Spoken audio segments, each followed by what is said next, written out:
Assalamualaikum warahmatullahi wabarakatuh. Perkenalkan, nama saya Nina Listiana dari Prodi PGMI Universitas Islam Lamongan.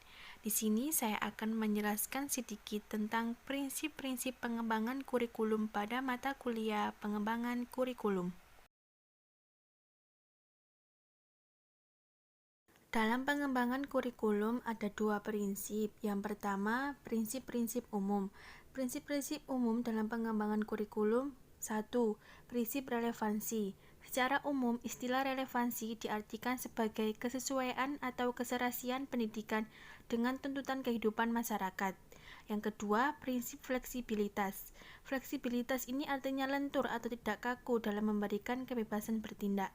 Yang ketiga, prinsip kontinuitas. Prinsip kontinuitas yaitu berkesinambungan, perkembangan, dan proses belajar akan berlangsung secara berkesinambung, tidak terputus-putus dan berhenti-berhenti. Yang keempat, prinsip praktis, yaitu mudah dilaksanakan menggunakan alat-alat sederhana dan biayanya juga murah. Dan yang terakhir, prinsip efektivitas. Dalam sajian bidang pendidikan, prinsip efektivitas ini dikaitkan dengan efektivitas guru mengajar dan efektivitas para murid belajar. Yang kedua yaitu prinsip-prinsip khusus dalam pengembangan kurikulum. Prinsip-prinsip khusus dalam pengembangan kurikulum yang pertama, prinsip penentuan tujuan pendidikan. Tujuan pendidikan mencakup tujuan yang bersifat umum dan khusus. Dalam perumusan tujuan pendidikan didasarkan pada sumber-sumber seperti ketentuan dan kebijakan pemerintah. Dan yang kedua, prinsip pemilihan isi pendidikan atau kurikulum. Dalam menentukan isi kurikulum, beberapa pertimbangan yang dapat dijadikan dasar acuan ialah diperlukan penjabaran tujuan pendidikan ke dalam perbuatan hasil belajar yang khusus dan sederhana. Isi bahan pelajaran harus meliputi segi pengetahuan, sikap, dan keterampilan. Dan yang ketiga, prinsip pemilihan proses belajar mengajar.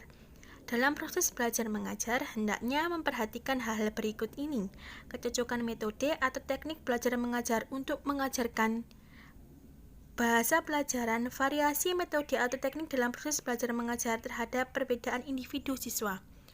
Dan yang keempat, prinsip pemilihan media dan alat pengajaran. Dalam proses pemilihan media dan alat pengajaran, hendaknya memperhatikan hal-hal berikut ini: kegiatan perencanaan dan inventaris terhadap alat atau media apa saja yang tersedia. Dan yang terakhir, prinsip berkenaan dengan penilaian.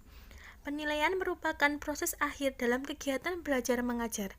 Dalam proses penilaian belajar, setidaknya mencakup 3 hal dasar yang harus diperhatikan, yakni yang pertama, merencanakan alat penilaian, kedua, menyusun alat penilaian, ketiga, mengelola hasil penilaian. Sekian pemaparan materi dari saya, kurang lebihnya saya mohon maaf. Semoga pembelajaran kali ini dapat bermanfaat bagi kalian semua. Saya akhiri, wassalamualaikum warahmatullahi wabarakatuh. Terima kasih.